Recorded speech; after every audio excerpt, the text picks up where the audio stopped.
राधे राधे. तर आता एका गोष्टीचं मला खरंच खूप वाईट वाटतं. आता ते कुठलं ते पण सांगतेच. आता बऱ्याच जे पैसे कमवतात ना, त्यांना काय वाटतं, आम्ही पैसे कमवतो म्हणून घर सगळं येणं व्यवस्थित आहे. पण त्यांना हे नाही माहिती, की जेव्हा एक व्यक्ती घरात असते, जी काम करणारी, तिला कुठलीही व्हॅल्यू राहत नाही. एक तर आपण हाऊसवाईफ असतो, आपण एक तर जॉबलेस असतो.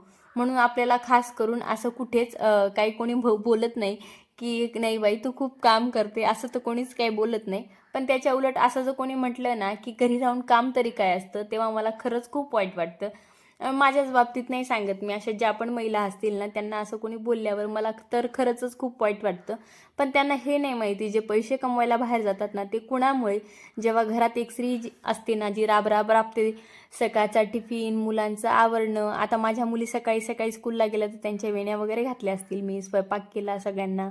आता घरात आम्ही 6 मेंबर आहे. 6 मेंबरांचा मी स्वयंपाक केला. त्याच्यानंतर शुद्ध मानाच्या जे वेण्या वगैरे घातल्या, ह्या कुठून होतात ह्या सगळ्या गोष्टी, जेव्हा एक व्यक्ती घरात असते ना तेव्हा. आता हे खरं सांगायचं तर आहे बघा, कुक पण मीच आहे, सफाई कामगार बी मीच आहे, धुणं धुणारी पण मीच आहे. आणि तरीसुद्धा माझ्या कामाची कुठलीच व्हॅल्यू नाही. आणि सगळ्यांना तर उलट माझी मज्जाच वाटते. त्यांना असं वाटतं माझ्यासारखा सुखी प्राणी कोणीच नाही. आता त्यांना काय सांगावं, व्यथा-कथा सगळ्यांच्या एकच. पण आता त्याला कुठलाही पर्याय नाही. कारण आपण जे आहे ते जेव्हा शाळा शिकायची वेळ होती तेव्हा आपण शाळा शिकलो नाही. म्हणून आता काही कुठे जर आहे ना, मी इथं यूट्यूबमध्ये चला म्हटलं, आता बराच वेळ जो असतो दुपारी थोडाफार शिल्लक असतो, त्यात आपण काहीतरी करावं. त्याच्यामुळे जर हे चॅनल चालू केलेलं, पण माहीत नाही हे कितपत सक्सेस होतं हे सुद्धा माहीत नाही. आणि आता घरचे जे हे बघतात ना, त्यांना असं वाटतं हे रिकामटे कामं आहेत.